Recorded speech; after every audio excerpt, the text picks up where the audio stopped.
سڵاتان لەبێت لە هەر شوێنێک هەن ئەم شەویش لە بەرنامەیەکی نوێی پاشیب لەگەڵتانین بە کۆمەڵێک بابەتی نوێ بۆ هیوای بڵێتە جێگای سوودی هەموو لایەکتان لە تەوەری ئاینی و هەروەها تەندروستی میوانی تایبەتمان دەبێت بۆ قسەکردن لەسەر تەوەرەکانی ئەم شەومان بەر لەوەی بچینە لای میوانەکانمان دەچینە بابەتێک هەر تایبەت بە مانگی ڕەمەزان و بە تایبەت هەموو ساڵێک و لە مانگی ڕەمەزاندا لە شاری قاهرەی مەسڕ بازاڕی کڕین و فرۆشتنی تەسبیح پاستێکی زیاتری لەسرە خەڵکی بۆ مەبەستی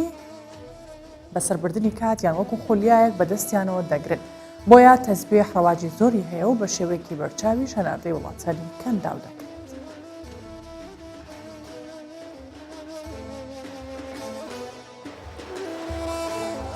بەکارهێنانی تەسبیح نەریتەکە پیاوان و ئافرەتان ڕۆژانە پێش و پاژنوێشکردنیان و خەتمی نزاکان بەکاری دەهێنن. لە مانجی ڕەمەزانیشدا خەڵکی بۆ مەبەستی ئاینی یان وەکو خولیایەک بەدەستیانەوە دەگرێن بۆیە تەسبیح لە شاری قاهرە ڕەواجی زۆری هەیە. دروستکردنی تەسبیحێکەکە لە پیشە دیارەکانی مستەفا ساڵانێکی زۆرە لەناو ئەم کارگە بچووکەدا خەریکی پیشەکەیەتی و جۆرەها تەسبیح دروست دەکات. مصر یەکێکە لە بەرهەمهێنەرە سەرەکیەکانی تەسبیح لە جیهاندا. تەسبیحەکانی مصر ناوبانگێکی زۆری هەیە لە وڵاتانی کەندا و ڕەواجێکی باشی هەیە بە تایبەت لە مانجی ڕەمەزان و وەرزی حەج بەرهەمێکی زۆر ڕەوانەی ئەو وڵاتانە دەکرێت. دنکە تەسبیحەکان لە سەدەف و کریستاڵ و بەرد و قڕ دروست دەکرێن بەڵام ئەوانەی لە مادەکانی وەکو عەمبەر و فەیروز و مەرجانی ڕەشی بێگەر دروست دەکرێن بۆ مەبەستی ئاینی بەکاردەهێنرێن نرخەکانیان گرانە. بەگشتی لە مسر تەسبیح نرخەکەی لە نێوان $2 هەتا $6. لە مانجی ڕەمەزاندا تەسبیحێکی زیاتر دەفرۆشرێن خەڵکی بۆ کڕینی تەسبیح و قورئان و بۆن لەو مانگەدا زیاتر سەردانی بازار دەکەن. لە ئاینی ئیسلام تەسبیح بۆ نزا و پارانەوە بەکاردەهێنرێت کە ڕێگەیەکە بۆ سڕێنەوەی گوناهەکان و لابردنی ئاستەنگ و بەربەستەکان.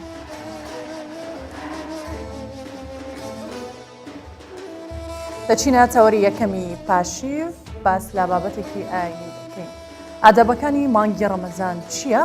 ئەرکی موسڵمان لەمڕۆوە چییە؟ چۆن موسڵمان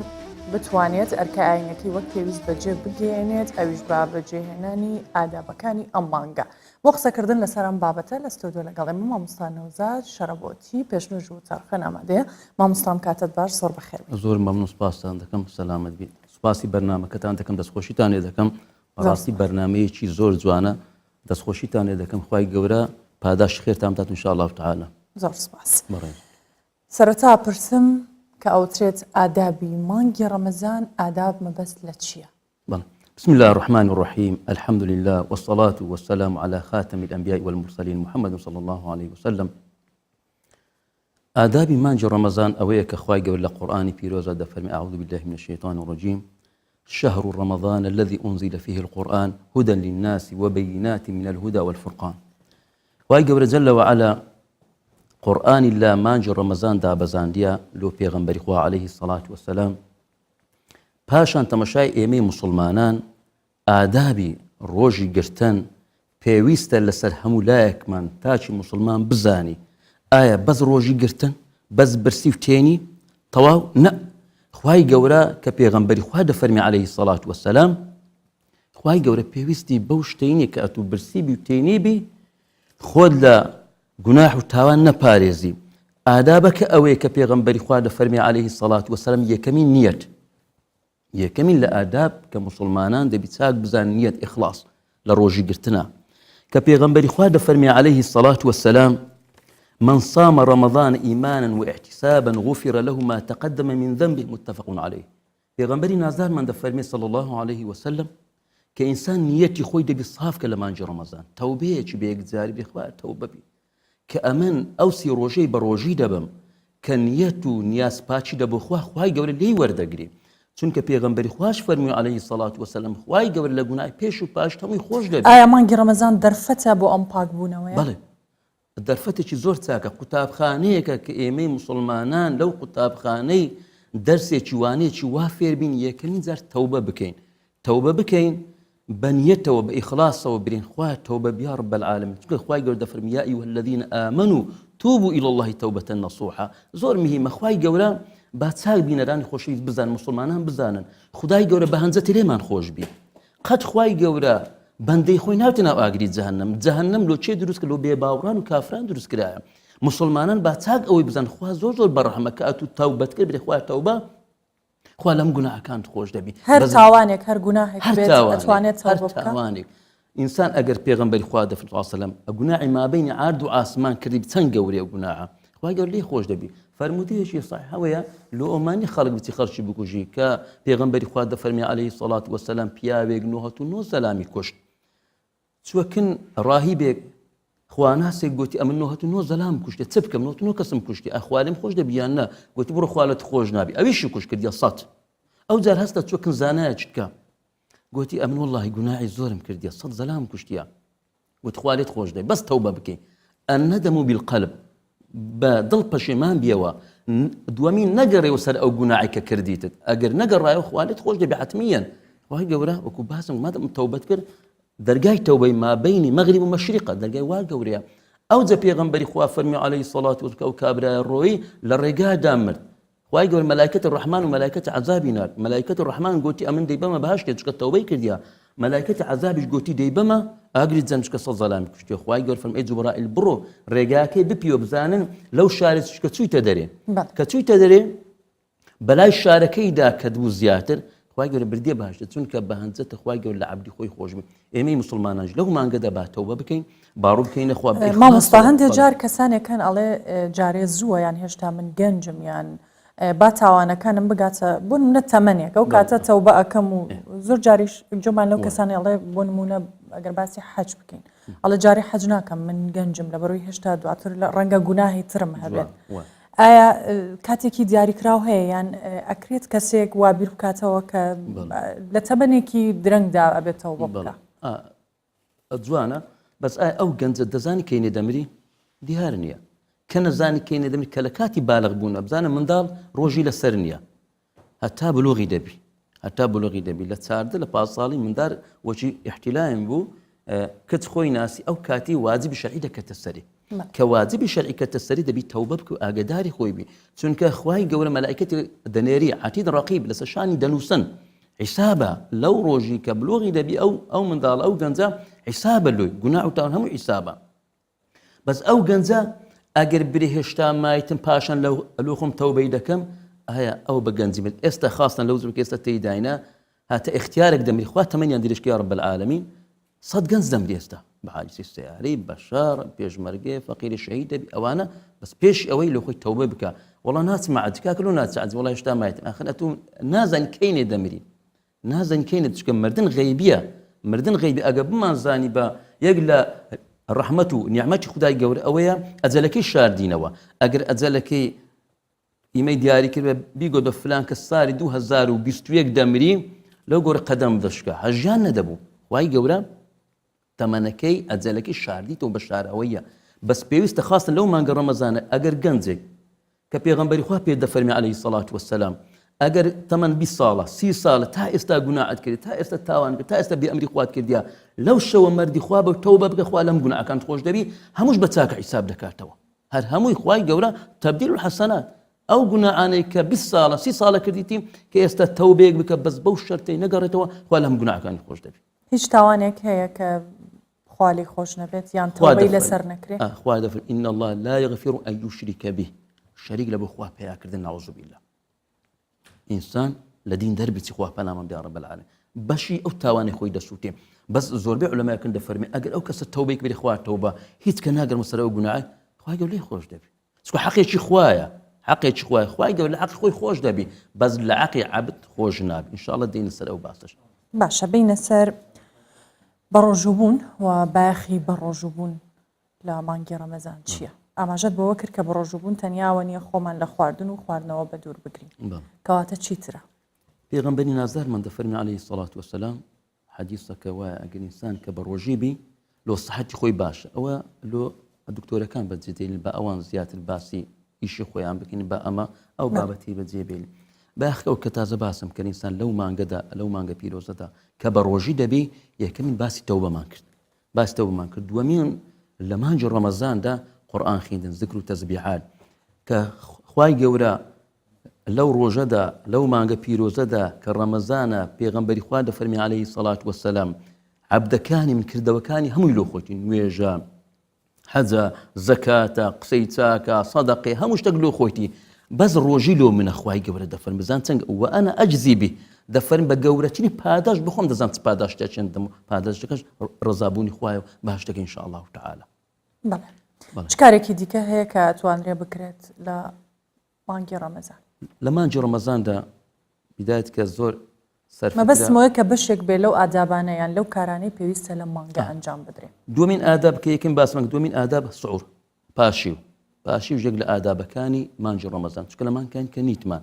پارشی و دەبی بکرێت کە پێغەمبەری خوا دەفەرمی عەلەیهی سەڵات وسەلام تەسەحەروا فەئینە فی السحوری بەرەکە متفق عەلەیه پێغەمبەری خوا دەفەرمی عەلەیهی سەڵات وسەلام پارشی و بەرەکەتە لە قیسە خۆتانی مەدەن چونکە پێغەمبەری خوا فەرمی عەلەیهی سەڵات وسەلام کە ئیمامی ئەحمەد دەفەرمێ پێغەمبەری خوا پاشی و بکەن هەستنەوە چونکە بەرەکەتێکە ئەگەر بەدنکە خورمایەک بی ئەگەر بە قومە ئاوێک بی ئەگەر بیخوا خوا و پێغەمبەری خوا و مەلائیکەتەکان سەڵاوات لەسەر ئەو کەسەی لێدن کە پاشی و دەکە بەس پاشی و یەک لە ئادابی ئەوەی پاشی و نەک زوو بیخۆی سەعات دوو وەڵا ئەمن ئێستا پاشیوی دەخۆم نە پێغەمبەری خوا فەرمووی صلی الله عەلەیهی وسەلەم پاشیوی خۆتان تاخیر کەن نیو سعاتێک بمینێ لۆ بانک ئەو کاتی نانی خۆتان بخۆن بەڵام زۆر کەس هەیە زۆر جار جەمالێ ببوون دەوامی هەیەیان بەیانیە بە زوو هەستیان قوتابیە یان ناچارە کە بەیانیان زوو لە خەو هەستێ زووتر نانەکەیە خوا ئایا ئەوەش بە هەمان شێوە نابێت با دەبی ئێستا تەمەشاکێ تەڵەبیان مۆزەفێکە دەرێ ئەمن تااقەتم لێ پاشیوی هەستمەوە ئێکا کە سعات دوو نانی دەبی لە نوێژێک هەرهەستەوە خۆ نابی نوێژەکەی بچی ونیە حتما نیو سعات بمینێ لە بۆ نوێژی بەیانی پێغەمبەری خوا فەرمی عەلەیهی سەڵات وەسەلام ئەو کات نانەکەی خۆی بخوا ئەو کاتنانەکەی خۆی بخۆ چی نوێژی کرد با بنویتەوە ئەگەر پێشتر بیخوا سعات چەند بیخوا زووتر بیخوا هەر کاتێ بۆی گونجا ئەویش دەبی بەس ئەویش دەبی ئەمە دەمانەوێت ئەگەر بینە ئەسلی مەسەل ئادابەکە ئەوەیە خێرترە ئەگەر تاخیرتری کەی پارشی و تاخیرتری نەک زووتر بیخۆی زووتریش دەبی خوا ئەگە هەنەش خوا هەر دەبی ڕۆژێک هەر قبوڵە بەس چێ پێغەمبەری خوا صلی الله عەلەیهی وسەلەم بەرەکەتە ئینسان ئەگەر لۆ خۆی پارشیوەکەی بخوا بەس تاخیر بخوا پاشیوەکەی خۆی تاخیر بکە ئێستا گەنجێ لە بازار سعات دوو نانی دەخوا کاکە دەنوی نوێژی سپێنشی دەچی وەڵام بە ڕۆژیمە ئەوە ناکە ڕۆژی گرتن و هەلو خۆی دەنوێ و دەخەوی تا ئەبڕە باش مستاهل لەسەر ئەو قسەیە چینە سلێمانی گەنجان لە شەوانی ڕەمەزان دوای نان خواردن یان دوای بەربانگ بۆ چاخواردن ئەچنە دەرەوە کاتەکانی خۆیان لە دەرەوە تا درنگانێکی شەو ئەمێنەوە بەسەر ئەبن ئارام بەختیار پەیامبەرمان لە سلێمانی ڕاستەوخۆ لەگەڵمانە ئارام کاتت باش گەنجانی سلێمانی کاتەکانی خۆیان جگە لە چاخواردن بەچی دیکە بەسرە بن ئەچنە کوێ بۆ ئەوەی چاپ خۆنیان کام شوێن قەرەباڵغی زۆری لێە بەڵێ سارا سڵاوتان لێبێت لە سلێمانی وەکو خۆشە باسە کرد لە دوای بەربانکردن بەشێک لە گەنجان هەروەها بەشێکی زۆریش لە هاوڵاتانی شاری سلێمانی دەچنە دەرەوە و لە دەرەوە نان دەخۆن و چا دەخۆنەوە بە هەمان شێوە بۆ پارشێوکردنیش ینی خواستی زۆر لەسەر ئەوەیە کە هاوڵاتیان لە دەرەوە پارشێو دەکەن لە شاری سلێمانی من لە ئێستادا لە یەکێک لە چاخانە کولتور و میلیەکانی شاری سلێمانیم کە زیاتر لە 35 ساڵە ئەم چاخانەیە هەیە لە شاری سلێمانی بەردەوام ئەم چاخانەیە لە ڕۆژانی ڕەمەزاندا پارشێوان ئەم چاخانە ینی کراوە دەبێت بە پێچوانەوە کە لە ڕۆژانی ئاساییدا ئەم چاخانەیە لە ڕۆژ کراوە دەبێت بەڵام لە مانگی ڕەمەزان پێچەوانیان کردوێتەوە و پارشێوان زیاتر ئەم چاخانەیە کراوە دەبێت و هاوڵاتیان دێن لێرە وەکو دەبینن بە شوەیەکی بەرچاو پارشێو دەکەن ئەو خواردنانەشی زیاتر خواردنە سپیایەکان هەروەها ماست و پەنیر و چەندەها خواردنی دیکەش هەیە لێرە لەگەڵەوەش چایەکیش دەخۆنەوە من دەمەوێت لەگەڵ وەستا محەممەد خاوەنی چاخانەکە قسە بکەم وەستا گیان سڵاوتان لێبێت پێمان بڵێن ئێوە زیاتر لە مانگی ڕەمەزان بە شەوان کار دەکەن هاوڵاتیانی سلێمانی چۆن پاشێوەکەن ئەگەر باسی کەشی ڕەمەزانمان بۆ بکەن بە هەمووش ئێمە سەرەتا بە خێراتنیە واکەین لە پێنجی بەیانیەوە لە پێنجی ئێوارەوە عەفو ئیش دەکەین تا سێی شەو ئیتر خەڵک هەیە بە سەفەری باتەوە هەیە لێرە ئیخوا خواردنەکانمان لە دوای 11 تا 3 بەردەوام هەیە خەڵک نانەخوایێت تێکەڵە بێ قەیماق بێ چێک بێ خوا لێرە زیاتر خەڵکی سلێمانی حەزی لە چ خواردنیەکە بە زۆری قەیماق و ماست ئەو دوانە زۆر سەرفیاتیان زۆر زۆرە وەستا محەممەد ئەڵێن لە دوای ئەوەی کە قەیماق و ماسەکان خوارد ئەبێت چایەکیش بخۆنەوە بۆ تاکید ئەمە دوو چاپ بخۆن لەگەڵیان ئیوایە ئەیکا بەسییان بۆی داشکانەکەی بۆ بکرێ بۆی دەرزەکەی بۆ نەکرێ لە خزمەتە دەست خۆش زۆر زۆر سپاس وەکو ئێستاش دەبین ینی قەلەباڵغەیەکی زۆر لە ئەم جێگای هەیە هاوڵاتیان وەکو شوێنێکی کللتوری و میلی دێنە ئێرە چا دەخۆ من مەبەسمە لەگەڵ بەشێک لە هاوڵاتیان قسە بکەم مامەگیان سلااوان لێبێت مانگی ڕەمەزان خەڵک لە دەرەوە پاشەوە دەکات ئەگەر پێمان بڵێ ینی تاموچێژی ئەوە چییە کە لە دەرەوە خەڵک زیاتر پاشەوە دەکات دەستخۆشیان لێکم بە خێراتتان لێکم ڕاستی تاموچێژیش تایبەتی خۆی هەیە شەوانە دێن ئێرە لەگەڵ کۆمەڵێک برادەر وەختی دوای سعات 12 شەو دەرگای کۆمپانەدا ئەخەین لەگەڵ برادەران کۆمپانای سیاسەردار گرۆپ دێنە ئێرە بۆ ئەوەی تاموچێژیش تایبەتی خۆی هەیە لێرە شەوانە وەختەکە بەسەرە بین پاشێ و لێراکەین خواردنانی زیاتر حەستان پێ ئەم ڕەمەزان و ڕەمەزەکانی پێشوە تا خوارد چییە زیاتر بە تایبەتی خواردنە خۆماڵیەکان زۆرن وەکو قەیماق ماست و جۆز و هەنگین ئەو شتانە تامێکی تایبەتی خۆی هەیە دەستان خۆش بێت دەمەوێت بچمە لای بەشێکیش لەو گەنجانە کە لێرەن بەڵێ سلااوان لێ بێت ڕەمەزانان تاموچێژیەوە چییە کە لە دەرەوە هاوڵاتی پاشەوە دەگایانی بە تایبەتی گەنجانەگەر پێمان بڵێت ئێمە هەروەکو عادەتی خۆمان شەوانە دوای تاوابوونیشی تر چەند برادێکینە دەرەوە و ئەم ساڵیش مامڕەش جێوێکی خۆشی هەیە و خواردنەکانی زۆر خۆشە و بە سەماعەت هاتوین هەر ئەوە بەڵێ سارانی ئەگەر لە دیمەنەکانیش ببین ینی ئێستا بە درێژایی مانگی ڕەمەزان بەشێکی زۆر لە ئەو شوێنانی کە ینی خواردن دەفرۆژن و چاخانەن بە زیاتر بە شەوان دەکرێنەوە و خواستی زۆر لەسەر خواردنەکان و بەردەوام بەم شێوەی کە ئێستا دەیبن خەڵەباڵغی و جموجۆڵێکی پێوە دیارە و هاوڵاتیان ینی بەردەوام لە دەرەوە زیاتر نان دەخۆن و ئەم چاخانێش وەکو خۆیان دەڵێن کە ئۆڤەرێکیانەیە ئەگەر لێرە خواردنە خوارد دەبێت چایەکی زیادەش خۆی وەکو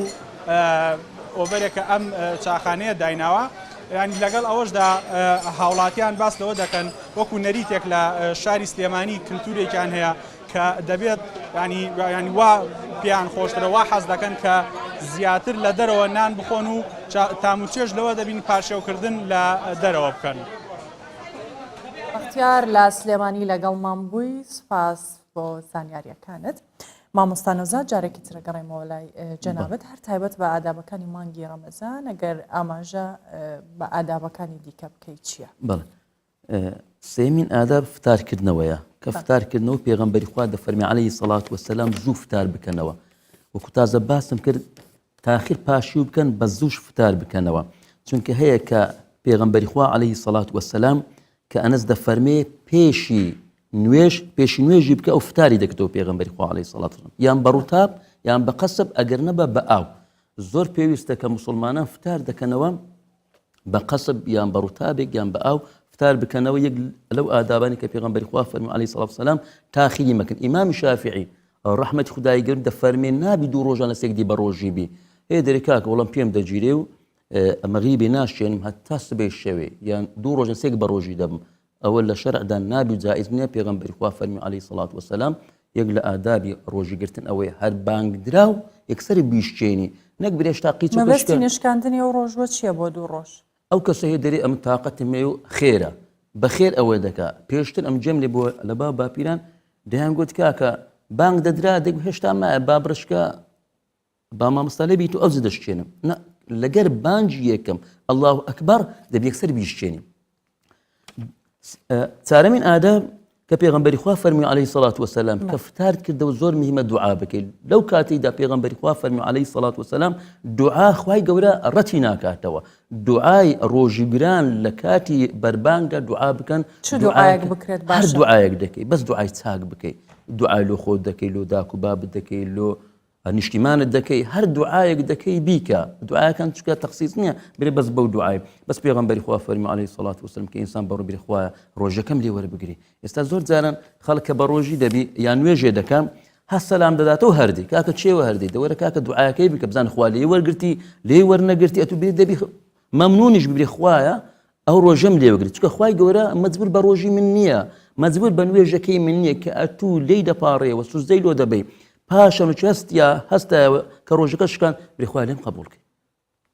خەڵکی ما هەم بە عەجەلەیە یەکسەر هەست سەلامداد و دەڕوە ڕۆژی خۆی دەشتێن دوو دوعاکە کە دوعام بکات جارێ ئەم لە مزگەوتی ئەو تێبینی زۆر ئەمە لە هەموو فەرزەکات دوعا بکرێت لە هەموو فەرزەکان سەڵات المەکتوبە پێغەمبەری خوا فەرمووی عەلەیهی سەڵات وسەلام لە هەر 5 فەرزە دوعا قبوڵە دووەمینیش کە باسی فتارکردنەوە دەکەین لەو کاتێدا دوعا بکە زۆر دوعا بکە پێویستمان بە دوعایە چونکە ئێمەی مسلمانان زۆر محتاجین بە دوعا محتاجین بە ڕزابوونی خوای گەورە بێ خوا لێم ڕازی بە چێ دەرێکا پێغەمبەری خوا فەرمی عەلەیهی سەڵات وسەلام لە کاتی دوعاکردندا کە لەو برا مسلمانێکت دەکەین دوعا مەردوودە بێ خوا ڕۆژی مسلمانان قبول بکەی چ لە زمانی کەم دەبێ کە ئەتوو گوت خوا ڕۆژی مسلمانان قبول بکەی خوا ڕۆژی من قبول بکەی پێغەمبەری خوا دەفەرمی عەلەیهی سەڵات وسەلام مەلائیکەتەکان دەرین یا ڕەبی خوا ڕۆژ قبول بکەی بەبەر دوعای مەلائیکەتەکان باشە مامۆستابا پرسیارێک بکەم هەندێک جار هەیە خەڵکێکەیە دوعاکانی خراپە دوعای باش نییە بۆ نموناڵێ بە ڕۆژووە بم و ئەو دوعاە کەمیان لە کاتی نوێژە ئەو دوعای لە یەکەم کە دوعاکە خراپە ئایا دوعای خراپ لایەنی ئیسلام چۆن باسی لێوە کراوە پێغەمبەری خوا فەرمووی عەلەیهی سەڵات وسەلام دوعا مەردوودە دەگەڕێتەوە ئالۆ ساحیبەکەی بە چاک ئێستا دوعا لۆ جەنابم برێم خوایە باشی لۆ بینی خوای گەورە مەلایکەتەکە دەن خوایە باش لۆ بینی برێم خوایە خراپ لۆ کەسەی بینی وای لێ بکەی دوعایەکە لۆ تو دەگەڕێتەوە بزان پێغەمبەری نازدارمان عەلەیهی سەڵات وسەلام لە شاری تائیف بەربارانیان کرد خین بە قەلبیدا هاتە خوارێ زۆر ئەزیەت و ئازاریاندا چوو دینی خوا بڵاو کاتەوە کە لێیاندا خوای گەورە عەزیز جوبرائیلی نەر عەلەیهی سەڵات وسەلام فەرمووی بە پێغەمبەری خوا ڕابگەینە سەلامی لێ بکە ئایا ئەگەر دەیەوێ شاری تائیف سەراو بن بکەم بزانە پێغەمبەری خوا چ برێ سەڵ سەلام چی فەرموو فەرمووی یا ڕەبی خوایە داوا دێ دەکەم هیدایەتیان بدەی و قەومە یەک لە ئومەتی ئیسلام زۆر بی خۆ دوعای پێغەمبەر سەر جێبەجێ دەکرا ئێمەی مسلمانانیش ئەگەر چەند کەس غەدری لێ کردی زوڵمی لێ کردی بیدە خوا ئەگەر نەداخوات دوعات دێ کرد ئەجرەکە دەڕوە خوای گەورە هیچی لێ ناکە بەس دوعای مەزلومیش لە کاتی فتارکردنەوەدا قبوڵە دوعای مەزلوم قبوڵە چونکە پێغەمبەری خوا فەرمووی عەلەیهی سەڵات وسەلام لەو کاتێ دەکە ئینسان زوڵمی لێ کرا برێ خوایە حەقم بکەی ئەو ها برێ خوایە حەقم بکەی خوای گەورە حەقت دەکا ئەگەر مەجالە بێ نمونەیەک پیاوێک قەرزار دەبی قەرزارە مەوعیدی دانە کاکە سبەینێ دێم دەی پارەکەم لۆ دابنێ مانجی ڕەمەزانە ئەو پیاوەش نازانین لە چێ بینی پارەی نیتی دەگەڕی و دەسوڕی نییە کابرا دێتەوە دەری کا پارەکە دۆ دانە دەری وەڵڵاهی برام بەس لەسەرم ڕاوەستە پارەم وەڵڵاهی پێ نییە قەرزارم ڕاستە قەرزاری تومە خۆم ناشارمەوە ئەو تەماڵشم لێروکانێ بەس لێم گەڕێ مساعدەیەکم بکە ماوەیەک بەشکەم خوا دەرگایەکم لێ دەکاتەوە پارەکە دەدەمەوە وت سبەی ئێوارە دێمەوە سبەی ئێوارە هاتەوە ڕەمەزانە چ لەو پیاوە بەستە زمانی کرد گوت کا پارەکەم گوت وەڵڵاهی پێم پێیان نەبوو سفرەشیان هیچی لەسەر نییە مانجی ڕەمەزانە فەقیرن نەدارن هەژارن دابەر پێلەقان لێیدا زۆری لە ساحب ماڵەکە لە پێش ماڵ و منداڵی خۆت شکاندی و زۆریشی لێدا ئەو پیاوە لەو کاتەیدا بانگ درا لە کاتی بانگدان و فتارکردنەوە گوتی خوای ئەو زوڵمە هەر نەگری دەرێ ئەو پیاوە ئەو لاقەی بەژان کە تووشی سەرەتان بوو خوا دوورمەکە یا ڕەب العالەمین لە مسلمانان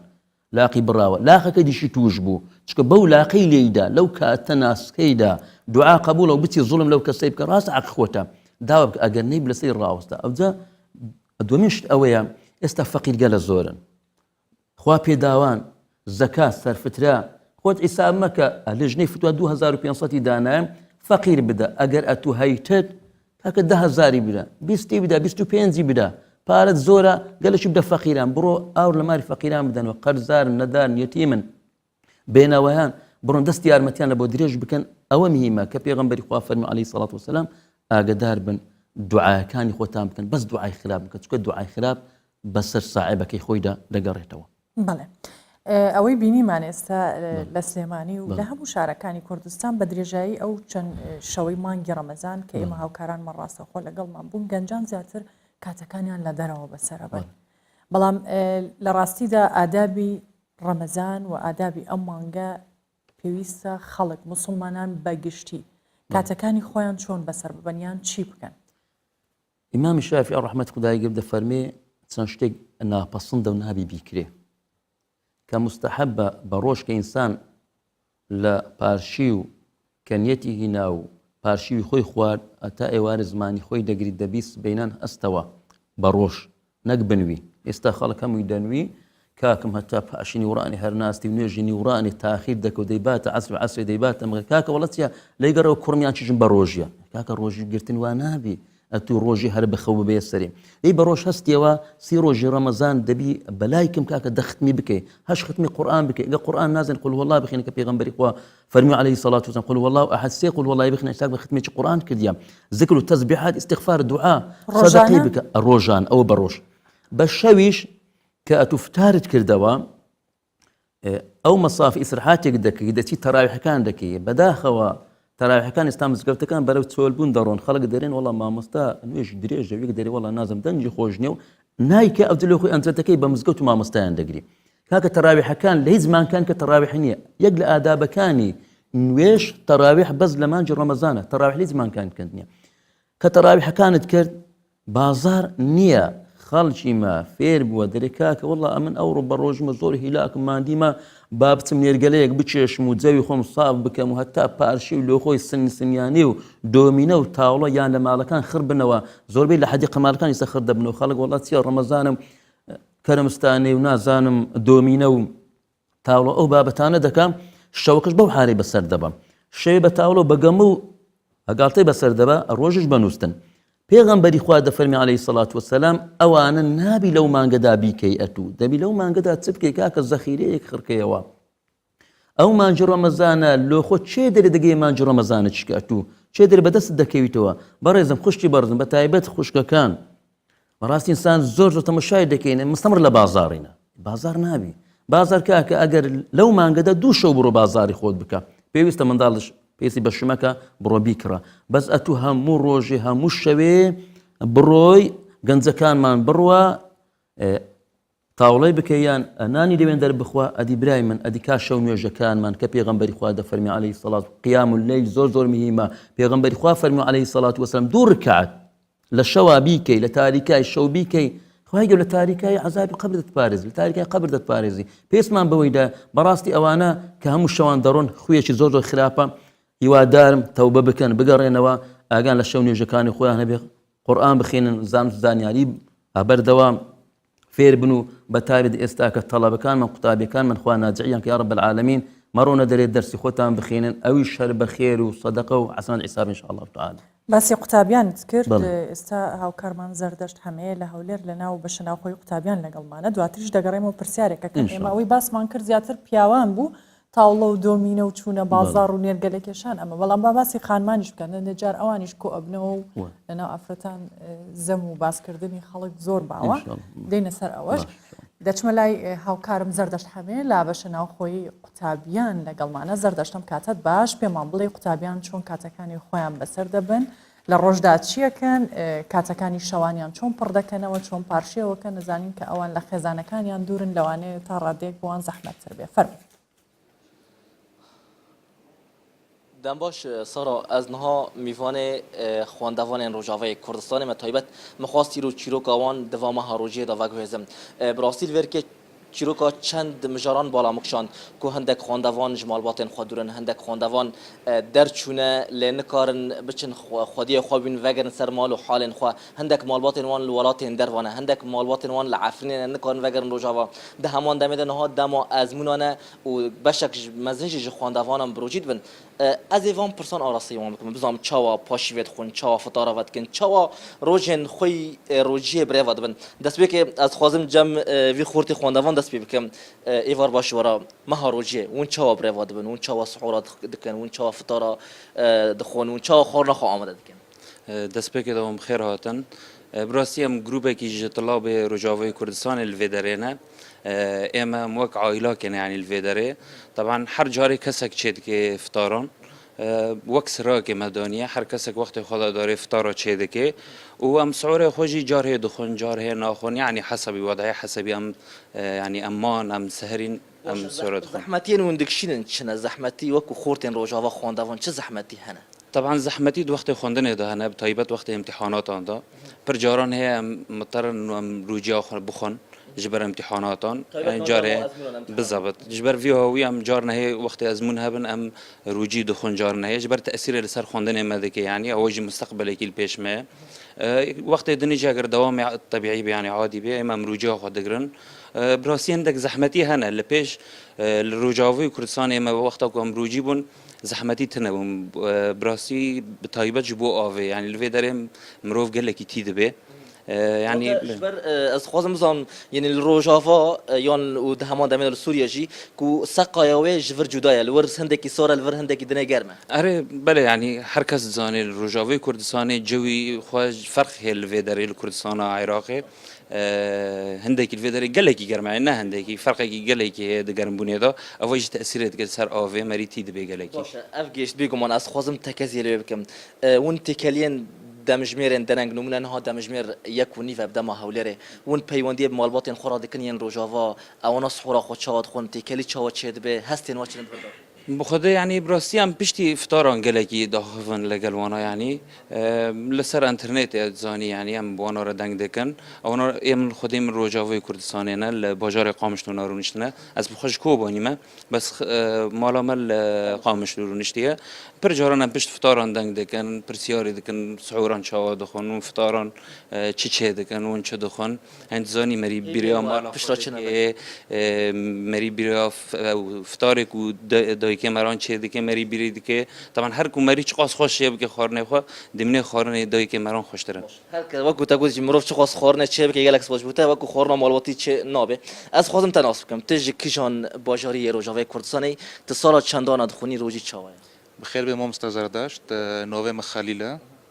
اج باجار عفرینه ما جوگنده عفرینه جوگنده میرکان الفدا ناس خوندوانم سالت شوره هندسه كهرباء تخرج مالبات تل كره خدای مالباطم من العفرين هنا وبابا من نوجشتي حالة بقى أحداث عفرين هذه أخيرة داس بيبوشار هو تي حلبة يعني الحلب والعفرين باش ولا مكشان بابا تا جبر شهر هاتي حلبة ديو تا العفرين تجي الفركة خواندواني لهولي رابوي تخت روجي دقري تكالي هو تشاوشت بدقال دايكو خدا أخوي چقدر زحمتي يا دورية هجبو مهاروجي بخدای زحمتی ها بالاخص دمی گروجت و جاجن وقتی جاجن تتسبب دیو با وخو نبرین دست دیو با وخو ماشنا که تشتك دلی مراد های دشکه اوا حفظ صرن الفرم يعني حفظ روجيان دوري دیو با وخو مشيفه دیو خو نخوریه وقت بن بیره وان کری وانجی بیره مکریه دام بین ان شاء الله نزیک دام افده بین ان شاء الله سپاس از خودم اشتاجی فهم که مرز تو سال چند دارن دخونی مالبات تل کره روزی چاور بريمات خير بهم استاذ نوفي من صلاح جعفرين ما خواندن خلاص كري سال چوني ما خلاص كر خواندن خو از خارجي ما مرحله 4 سال چوني بي از خارجي مهندسه كهرباء خلاص كري بس واكو زحمتي مال خواندن دي خواند يعني دي ما خواندن خلاص كري زحمتي قلق بن يعني هي زياده تر بون زحمتي چه بون تقول تو درشوي تو خارجي لزحمتي چنه الزحمتي انه مثلا فرسي شغل وارنو كامنه تنكون شغلك كي مجال خدا بكي أبغى قالك زحمة جبوا إنسان إيدي خدانا من الدرب خدانا من حمول أوروبا أنا بس از نکنم خوابان گیرم یعنی أبغى دوز وزحمتی قالك چه ده یعنی پیش مرا رئیس ده و ده مرا نزانه که چپ که دوی حاله ده بله سارات تدید کل ورک چندین چیرو کنه یکم تشت از خودم آماده بکم خواندوان روجاوی کردستان الورک خورنا خواکم مالبات کی به هفرا چت کن فطارین خود خون سعارین خود خون وقت پشتی دمج میره که دنجی دل ورک سعاران چه بکن ل تشتی کو بالا مکشاندی وکو میوان منجی آماده بکر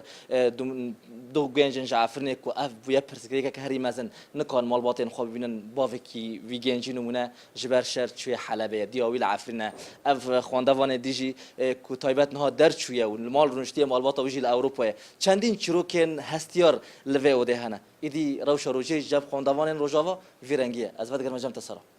زردشت حمه لهولير لقل ما بوي سپاس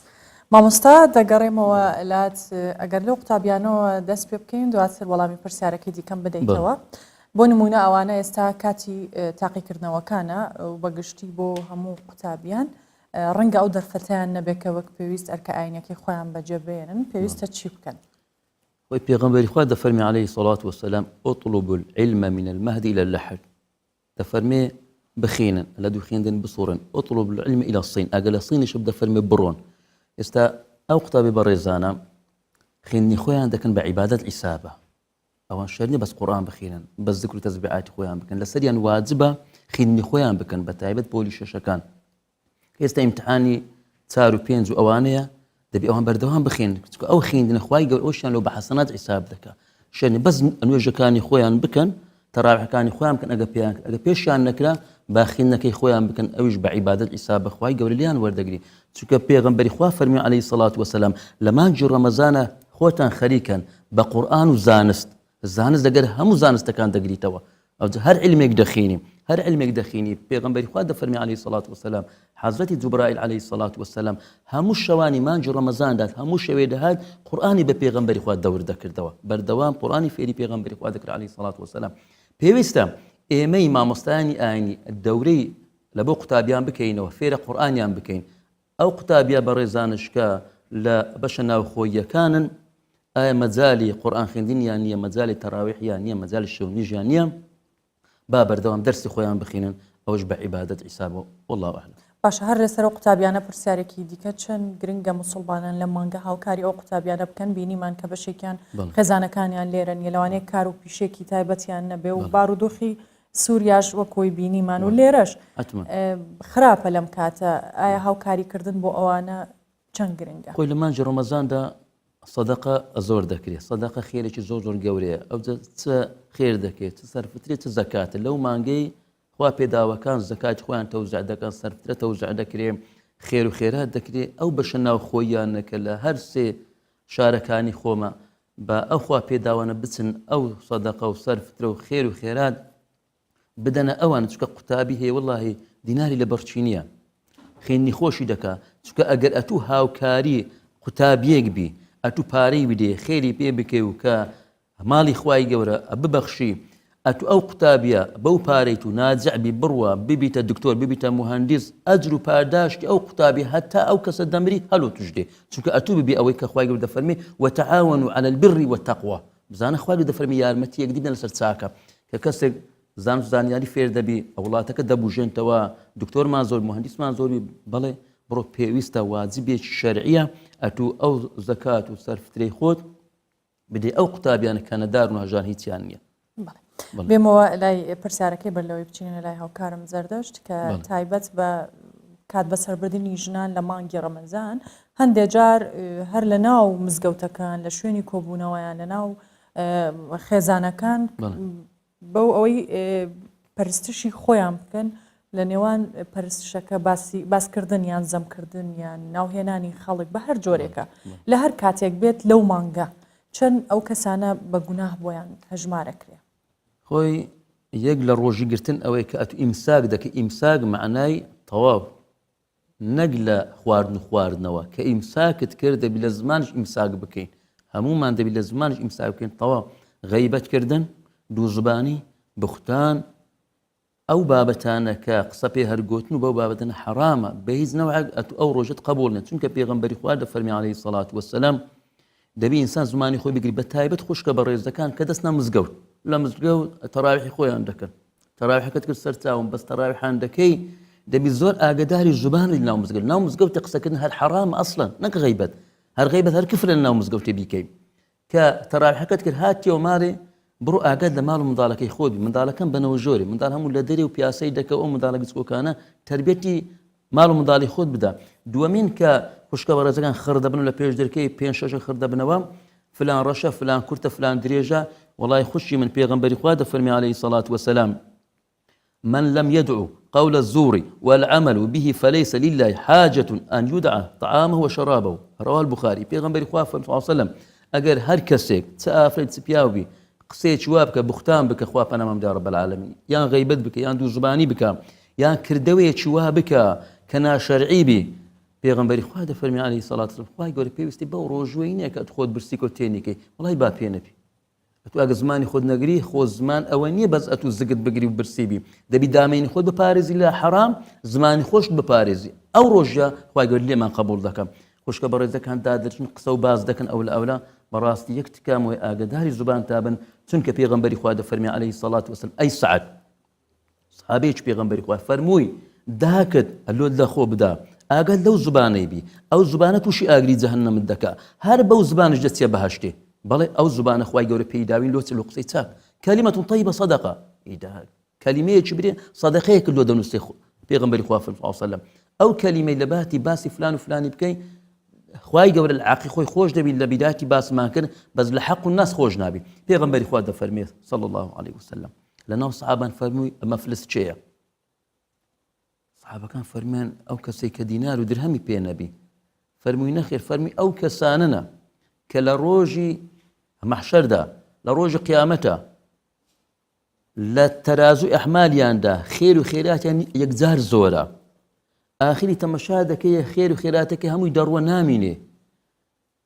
خوای گەورە پێی دەفەرمێ ئەی عەبدیم کا و خێر و خێرات چێوەچ و دەرهەمیان برد چێ بردی خەڵک بردی غەیبەتت کردیان دەی دەباتەوە دووزبان کرد دەی دەباتەوە بوختان دەی دەباتەوە چونکە پێغەمبەری خوا فەرمی عەلەیهی سەڵات وەسەلام فەرمی ئەگەر کەسێک باسی کەسێک بەرامبەری دابنیشی برێت ئەو سیفەتە تێ وای ناو خەڵکی ئەوە زەمە ئەوە گوناحە ئەگەر ئەو شەخصە لەوێ نەبی کە ئەتوو باسی کە سیفەتیشی بی ئەوە غەیبەتە خوا دەفەرمێ وەلا یەغتەب بەعضوکم بەعضا نابی غەیبەت یەکتر بکەن ئەگەر ئەو کەسە لەوێ نەبی و باسی بکەی و سیفەتیشی نەبی ئەوە بوختانە بوختانیش دەبی چل داری لێ بدری ئەو کەسە و بەحیاتی بە شاهیدیش ناچی لە گوناح هەرە گەورەکانیشە لە حەفت گوناح گەورەکان بوختانە دەبێ خوا پەنام بدە ڕەب العالەمین کۆتا پرسیار مامۆستا بە کورتی ئەگەر ڕێنماییەکەت هەبێ بۆ موسڵمانان لەو ڕێنمایی من ئەوەیە داوا لە خوشک و برایان دەکەم موسڵمانان مادەم بە ڕۆژی تەوبەیەکی بێگجاری بکەن ئاگداری خۆت بە نوێژەکان توخوا لە کات و ساتی خۆتا بیکە ئەسڵات و عەلا وەختێکە پێغەمبەری خوا فەرمووی صلی الله علیه و سلم دومین ئاگاشمان لە زمانمان بی لەو کاتیدا بەڵکو خوای گەورە لێمان خۆش دەبی ئاگداری تەوبەی خۆتان بن و ئاگداری زوبانتان بن بەڵکو خوای لە گوناح و تاوانەکەمان خۆش دەبی خوای گەورە نوێژ و ڕۆژ هەمولاکمان قبول بکە ئینشاءالله تعالی مامۆستا نەوزاد شەرەبۆتی وتارخوێن و مامۆستای ئاینی زۆر سپاس بۆ ئامادەبوونێت دەست سپاس بۆ ڕێنماییەکانت دەچینە دیاربەکر لە باکووری کوردستان لەوێ چەند خانەوادەیەک کە دراوسەی یەکترن پێکەوە پارشێوەکەن ئەم دراوسەیانە دەڵێن ئەوان زانیاری گرنگ لەسەر مانگی ڕەمەزان دەگۆڕنەوە و هەمیش ئەرکی دراوسەیەتی و پەیوەندی کۆمەڵایەتیەکانیان بەهێزتر دەکەن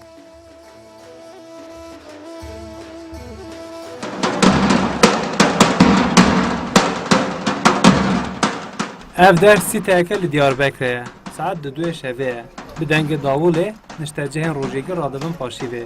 amadekariya paşîvê têkirin sifretê amadekirin xwarin û vexwarin li ser sifreyê tên danîn niştecihên vê sîteyê bi salan hev vê çandê dudûmînin her şev malbatek lêçûnên paşîvê dide niştecihên sîteyê amaje dikin ku paşîva bi hev re wekî çandekê lê hatiye û dê vê çandê jî bidomînin سالا 2012 دا ev sîta me ava bû û hevalê me remzî bû sebebiyê vî meya mübarek em tên sewra xwe li vir dixwin sewrê xwe pişekî em li vir dixwin diçin îstiraheta xwe dikin em cîran tev ji hev re baş in yani vî sîteka huzurlî ye em pir cîran ji vir ji hev razî ne xwezîka temamê sîtan wisa meya mübarek da hev vidyana da wisa bibiratî hani marû daha hez kirin xweş dibe sîte ji sê blokan pêk tê nêzî 120 malbatan lê dijîn piraniya malbatan beşdarî paşîvê dibin li gorî gotina niştecihan carna heftê heştî kes li ser sifreyê dicivin niştecihên sîteyê ne tenê paşîvan di çavekiyên cuda de jî bi hev re tev digerin kesên ku di sîteyên li derdorê de ne jî carna wekî mêvan beşdarî paşîvan dibin niştecihên vê sîteyê dixwazin ku ev çanda wan daye destpêkirin li bajêr jî belav bibe meha mağfiretiye meha merhametiye meha afiye و bereketê inşallah li me teva bi xêr be em jor ji hev belaninin em cîranin weka cîrantî bi heq em tînin cî li vir muhabbetkî xweş çê dibe îstîşare dibe sohbet dibe ji ber yavî eviye fitar sahur dibe weka vasıtakî dostaniyet me teze bibe cîrantiyame teze bibe çok güzel geçiyor büyüklerim ev çanda paşîva bi hevre çandeke gelekî xweş e em ciwan û zarok jî di nava vê çandê de mezin dibin û mînak digirin ya baş ew e ku cîran rêzêl heqê cîranê xwe bigire li gorî nêrîna min cîranetiya xweş temenê mirov jî dirêj dike em hêvîdarin ev çand li bajêr belav bibe hin kesên ku her paşîv li ser sifreyê dicivin mamoste ne hin kes wan parêzer in هەن کەس کارسازن هەنجێ سیاسەتمەدارن لە هەمووژی لەسەر سفرەیە پاشیوێ جیرانên هەبوودنن نشتەجەهên vê sîteyê amaje dikin ku cîranetiyeke bi aramî dijîn û dixwazin her cîran bi vê çanda xweşbîniyê nêzî hevûdin bibin. Hesen Kösen, Kurdistan 24, Diyarbekir. لەگەڵ تا بەردەوامی نوەچینە تەوەرێکی دیکەی پاشیو بۆ ئەمشەو باس لە وەرزش دەکەین. وەرزش لە مانگی ڕەمەزان چۆن بکرێت، کەی بکرێت و چ کاریگەریەکی هەیە لەگەڵ وەرزش باس لە خواردن و خواردنەوەکانی شەکەین کە بە چ شێوەیەک بێت بۆی بتوانن سوودی لەوەربگرن بۆ قسەکردن لەسەرم بابەتە لە ستۆدیۆ لەگەڵ ئێمە کارزان دزەیی ڕاهێنەری وەرزشی و شارەزای خۆراک و تاواکەرە خۆراکیەکان لەگەڵ ئێمە ئامادەیە کا کارزانم کاتت باش زۆر بخێت. باشتر بەڕێز زۆر سپاس مەمنون. بەڵێ بە جیاوازی باس بکەین لە مانگی ڕەمەزان چ کاتێک پێویستە یان گونجاوە وەرزش بکرێت. بەڵێ تاوان سەرەتا ئەگەر باسی کاتەکان بکەیت بۆ وەرزش و کردن یاخود تەرخانکردنی کات بۆ وەرزشکردن لە ڕەمەزاندا باشترین کات ئەو کاتەیە تۆ بەر لە شکاندنی ڕۆژی گرتن هەتوانی بە سەعاتێک وەرزشۆت ئەنجام بدەی بەڵام بە شەرتێک بۆ دابەزینی کێش و دووەم کاتیش باشترین کات لە ڕەمەزاندا بە 2 سەعات پاش کە بەربانگ شکاندن تۆ ئەتوانی وەرزشی خۆت ئەنجام بدەی بۆ زیادکردنی حجمی عەضەلە یاخود با بڵێن بەشەکانی ماسوولکەی لەش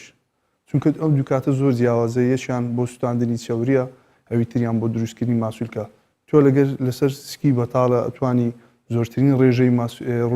ڕێژەی چەوری بسووتێنی لە لەش کە پێش بەربانگە و لەسەر وەرگرتنی خۆراکیش کاتێکە ئاو و خۆراک و باڵێن تاوکەری خۆراک و یاخۆت باڵێن پرۆتینە کاربۆهایدرایتە ڤیتامین و کانزاکانە بگەڕێنەوە بۆ لەش دووبارە لەش ئامادە بکەی بۆ ئەوەی دوای دوو کاژمر بتوانی وەرزشی زیادکردنی کوتلەی عەضەلی ئەنجام بدەی ئەویش بە دوو کاژێر پاش بەربانگ شکاندندا. بەڵێ باشە ئەگەر کەسێک بێوێ کێشی دابەزێنێ بەڵام نەتوانێت بەر لە ڕۆژ و شکاندن وەرزش بکات ئەتوانێت؟ بەڵێ خۆی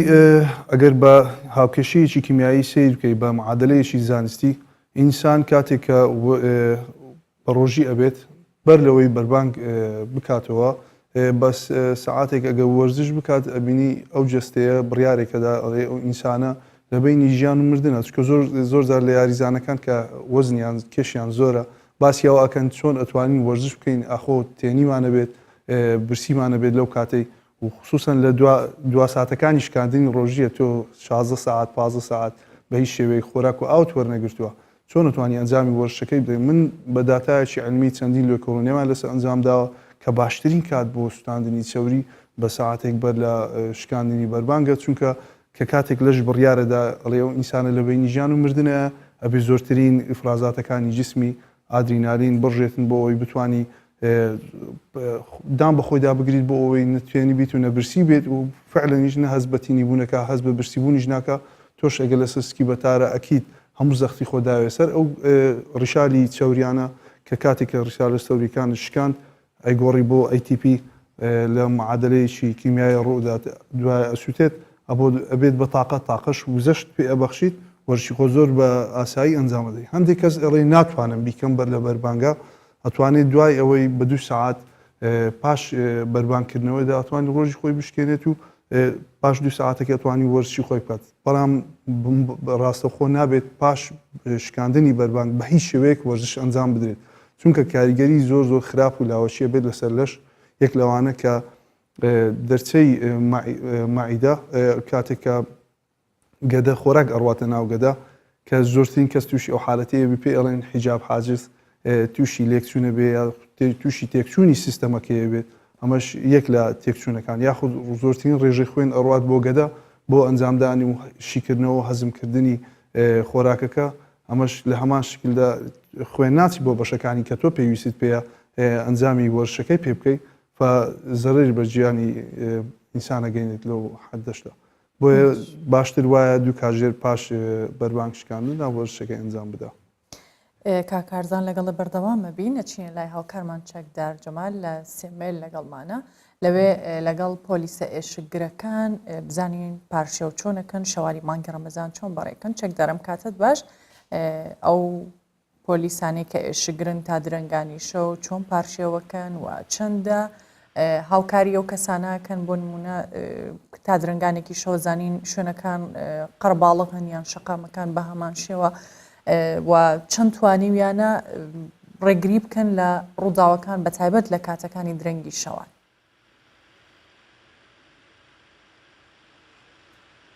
سارا دەمێ هەنگۆ باش بیت دیارە وەکوە دیار بۆ هەموو خەلکی کوردستانی پێشمەرگە سنوورێ کوردستانی گرتیە و هێزên ئێمناهی بگشتی تایبەتی پۆلیس و ئاسایش ناوە باژاراندا یعنی ئێمناهیە خەلکی پارێزن ئەبروکە ئەمنوکەل قەزا سێمێلینە لەگەل وەکوتە ئاماژە پێکرین لەگەل ئەوان پۆلیسên هێژا کۆد 24 دەمژمێرادا سارا دە ئەرکێ خۆدانە خوب خود زەحمەتەکە گەلەکە مازن دبینن ڕەمەزانە دنیا گەرمە بۆ هەندێ بزانین سارا کە ئایا ئەرکێن وان ڕەمەزانێدا چەند گرانتر لێت هێن بژین واجباتت وا زێدەتر کۆ خەلێک ئێدی بژین شەوێژی دەهێنە ناوا بازاریدا بۆ حاضرین جەژنێ هەمدێ وا پرسیارەش بەرێز ڕایت میوانی کەین سەیدا ڕەمەزان هەنگۆ پیرۆز بیت ڕەمەزانە خەلێک زێدەتر شەوێ ینی پاش فتارێ دەرکەویتە ناو باژێرا ڕەوش چەوایە چەوانینە خەلێک چەندێ هاری کارەت گەلەن بله برای ام خیراتنا کنال کردستان 24 کن که هاتیه بشه پلیس قضا سیمیله و اف هزاهند بینن یا پیک هاتیش پلیس چالاکید مدنی هر وسا بنگه هوار هاتنا قضا سیمیله طبیعی رمضان تایبت مدیه که دیا هی که حکم هنده خلک پتر شوه کارو چالاکید خو انجام دادن فشار میا کاری جید کویدت شوه دا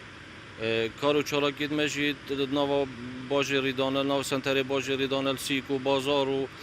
جهت گشت و گذاری و خارنگه و کافه و جاودری همی جهات کن خدمت خلکی خود کن ام شانازی خود بین ام خدمت خلکیت کن ارکانه منته ام خدمت آوی خلکیت کن و سپاسی آوی خلکیت کن که هاریکاری یک آمازون الگلمه اف امناهیانو که هی پتریا و رجک آمازون زفرید بو هاریکاری آوی خلکی اف خلکی الگلمه هاریکاره و هاریکاری آوی خلکی ود کتن که رجا توان الوره یاکیم تره و سپاس بو همی لاکی درست بس برز خواستی یعنی اگر ام بحثی تحمل خلکی بکن خل چند بتحمل خلکی بروجی زیادتر گلک جارم عصبی دبن چند خلک یعنی چند پتر گل هنگوی هاری کاره بله اول خرانوات ین سرچوات راسي خلق ما گلک هاری کار الگلمه وک خلق سیملی دوزانی رمضان خلق ما برا پتر بشوید درکود وکی بینن افزال ولی آماده 24 دم جمعیت کاری دا برا پتر بشوید دوریت مد مستمرن حتی وقتی پاشی و خلق ما سیکا جحل ناشنا ماله حتی وقتی پاشی و کافیات رنشتینه و سر شارع دم خود بودن حتی پاشی و خلکی ما براسی گلک هاری کار الگلمه عمل ویر سپاس یا خلکی خود کین تایبت خلکی ما قضا سمیل گلک و گلک هاری کار الگلمه و سپاس یاوت کین میجب خیراتن و پلیسید ماجی براسی گلت ماندید بنو و بس ام خدمت خلکی دانه و 24 دم شمیره و سر چاواتن خیراتن برای سواد چه پیامک یعنی چند گرینگ یعنی تایبتی یعنی همی گاوا بس چند گرینگ اتمها رمضان دام زیاده تر یک و دو قبیل بکن ارک پلیسینگو راسته گرانه بس چند گرینگ پلیس زیاده تر یعنی پتر تقبل گازنده خلکی بکت گلیه تحمل کو باشتر هی دست به که خیراتنا کانال کی 24 نکین راستی خلکی ما یاری کاره و ام بردام رنمای دنا پلیسا کو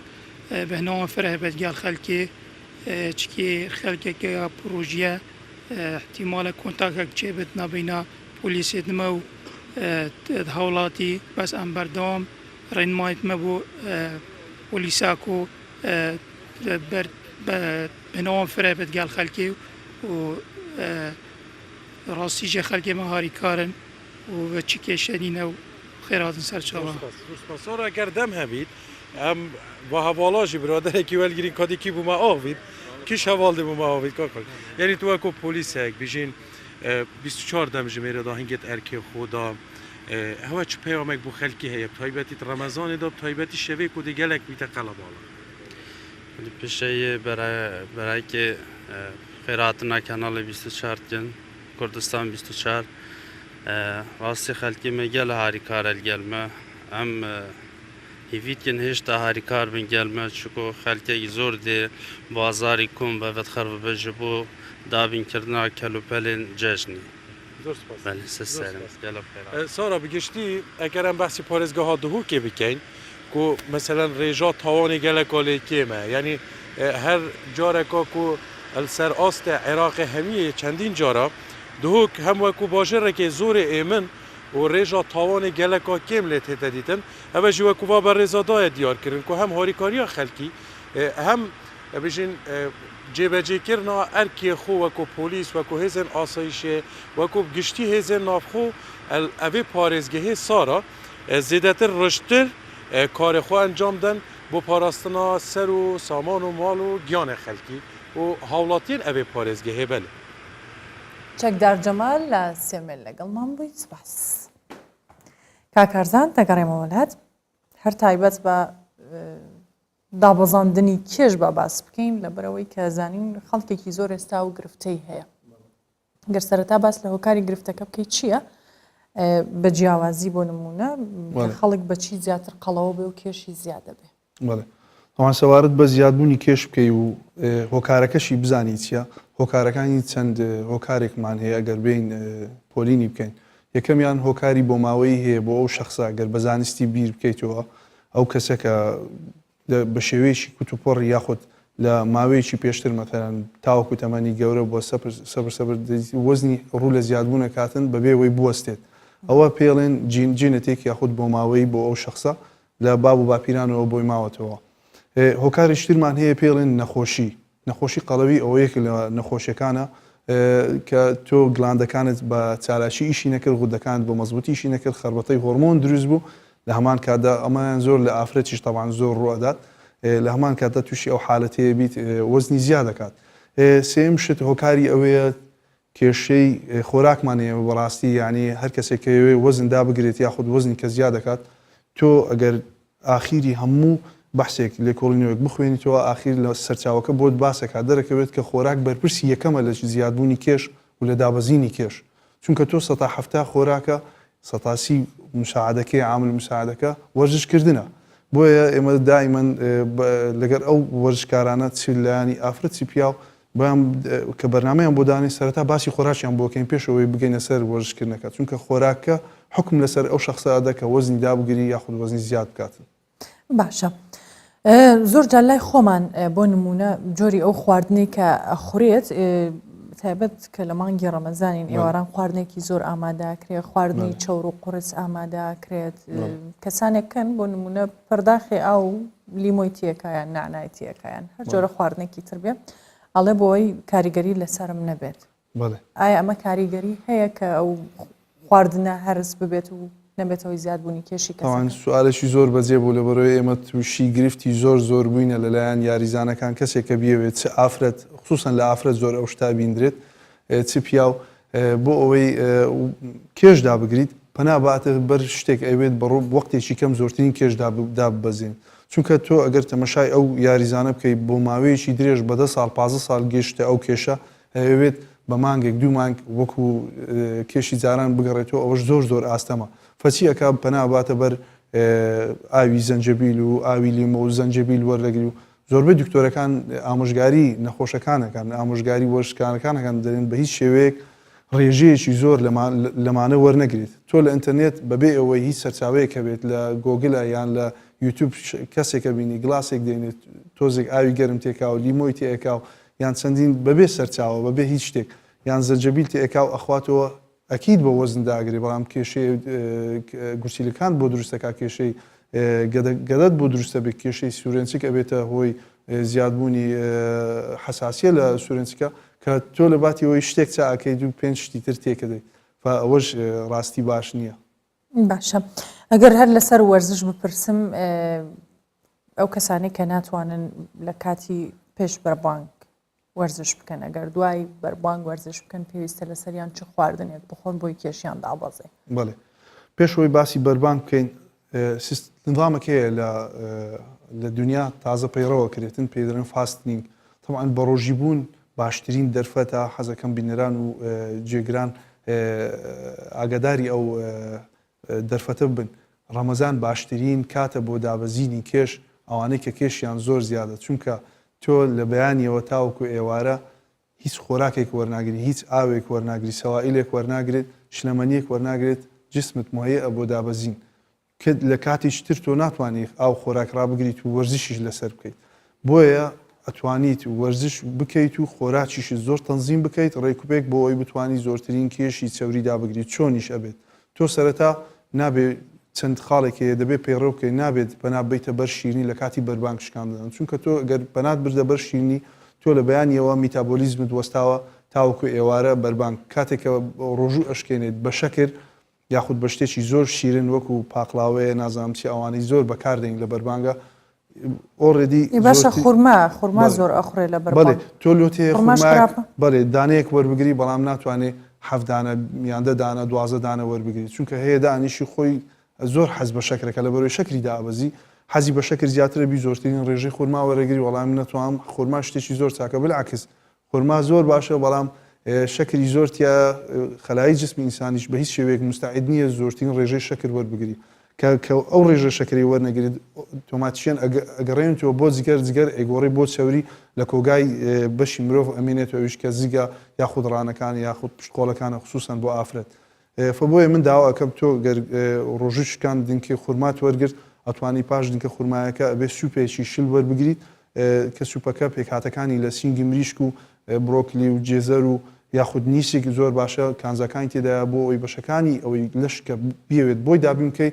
بۆی بگەڕێنیتەوە ئەو هاوسنجی لە دەست داوە لە بەیانیەوە تاوەکو ئێوارە بتوانانی و هاوسنجی بۆ بگەڕێنەوە باشە زۆر جارەڵێنەوە نیسک یان شۆربا بەگشتی برسیتەکانەی خۆی باشترە لە کاتی بەربانگەوە ڕاستە بڵێ خۆی زۆر شت هەیە ئێمە باس جێمان لێ بۆ کە ئەساسی نیە چونکە باشترین شت ئەوە تۆ سەرچاوە باس بکەیت کتاب زۆر باش مهمە باسی بکەیت من پێشتر جێم زۆر جێبیز بیمە ئێستاش ئەڵێ نابێ ئاو زۆر بخۆیت وڵا سیگت گەورا بێ کەچی ئاو کالۆ تاکەشتە لە دنیا کالۆری تێدانیا و مەسئولیشە لەسەرەوەی کە وەزنت داگری تۆ ئەبێ ڕۆژ زۆرترین ڕێژەی ئاو وەربگری بۆ ئەوەی چەوریت بتوێنێت تۆ لە دەست بدەیت پاشەوەی کە تۆ نیسکەکەت وەرگرت تۆ ئەتوانیت دە خولەکێک هیچ خۆراکێک وەرنەگری ئینجا دەست بکەی بۆ خۆراکانە کە زۆرترین ڕێژەی پرۆتین تێدا کەمترین ڕێژەی کاربۆهایدراتی تێدا ئەمە بۆ کەسێک کە بێوێ کێش دابەزێنێت بەڵێ بێگومان و زۆرترین ڕێژەی ڤیتامینەکانی تێدابی و زۆرترین ڕێژەی کانزەکانی تێدابێ بۆ ئەوەی ئەو هاوسنجی وچی باسیە گەرناوەکانی بڵێ بۆی خەڵک بزانێت بەڵێ تۆ ئەگەر کە دەست کرد بە خۆراک دوای دەخولەکە ئەتوانێت سینجی مریش 250 تاوەکو 300 غرام سینجی مریش وەربگری یاخود ئەتوانی ماسی وەربگری 250 تاوەکو 300 غرام یاخود ئەتوانی هەفتەی 2000 گۆشتی سوور وەربگری بە بێت چەوری 250 تا 300 غرام لەگەڵ گۆشتەکەی ئەتوانی کاسەیەک برنجی وەربگری بە کوڵایی بەبێ ئەوەی چەوری تێ بکەیت کە ڕۆم بەکاربیین لەگەڵی کە ئەوە پێڵێن کاربۆهایدراتی ساکار زۆر باشە بۆ ئەوەی وزەیەکت پێ ببەخشی و لە هەمان کاتیشدا نابێتە زیادبوونی کێش لە لەش دواتر ئەتوانی هەندێک قارچێک وەربگری بە کوڵاوی یاخود بڕۆکلی وەربگری بە کوڵاوی یاخود هەندێک سپێناغ وەربگری سەوزەمەنی زۆر زیاد بکەن لە سەرخوانەکانتان لەبەرەوەی دەبێتە هۆی کێشەیەکی دەبێتە هۆی کێشەی زۆر لە دەست بدەیت لە ئەسنای وەرزشکردنەکەتدا و لە هەمان کاتدا مەعادە وەرگرتنی بابرین سەوزەمەنی ئاو زۆر وەربگیرێت بەڵام بەپێی لە پڕێک تۆ دۆڵکەیەک وەربگریت و بۆستی ئاو وەرنەگریت چونکە تۆ ئیسیفادە لەو ئاوە ناکەیت و لەش تێر ئاو نابێت دایڕێکت هەمووی ئەیکیتە بە کلێدا ئەڕوات و ئەڕوات ئیسیفادەی لێ ناکەیت بۆیە تۆ 20 دقە جارێک ئەتوانی گلاسێک ئاو وەربگریت و سەبر تاوەکو ئەگاتە پاشێ و بگاتە 4 لیتر تاوەکو 6 لیتر ئاو وەربگری کەس باشترین ڕێژەیە بۆ لەشی مرۆڤ ئێگەر لەگەڵ نانیان لە کاتی نان خواردن بخورێتەوە ئاو بخورێتەوە باشە بەڵام بە ڕێژەیەکی زۆر کەم باش نییە ڕێژەیەکی زۆر وەربگیرێت چونکە مەعیدە لە ئەسنای وەرگرتنی ئاوێکی زۆر لەگەر خۆراکەدا سیستەمی تێکچوونی هەرسکردنی تێکەدا باشە ئەو کەسانی کە وەرزشەکەن پێشتر لە مانگی ڕەمەزان ئەگەر وەرزشەکەیان بگۆڕن بە وەرزشێکی دیکەیان جیاواز لە کاتەکانی دیکە ئەگونجێت یان ئاساییە بەڵێ طبعاً ئەگونجێت من خەڵکی مە بۆ بێزارە بێزوو لەسەر مەوزوعی دابەزینی کێش لەبەرەوەی شتێک کە تووشێ بێ پێڵێن ڕۆتین ڕۆژانە نفسی نێبڕە و نفسی بەرنامج و نفسی هەر وازانی خەڵکێکە گەربیەوێ چێش دابەزێنێ ئەڵێ بڕۆ سەر جیهازەکە ساعتێک 2 ساعت تۆ ڕابکە و 2,000 جیهازەکە ئەکوژێتەوە پێ ئەبێتەوە وات جستەی وا هیلاکە بی تەسیری لە فقراتێکا لە چۆچێکا لە زۆربەی ڕوسی عەظمی دەکات لە جسمی ئینسان یانی سەری ئەسقانەکانی تووشی هەشاشەکە تووشی تێکچوونەکە لە پڕێکا تووشی نەخۆشی خراپترە بێ لە بڕی ئەوەی کە وەزنی دابگری بۆیە ئێمە بەس وا لێ ڕاهاتون کە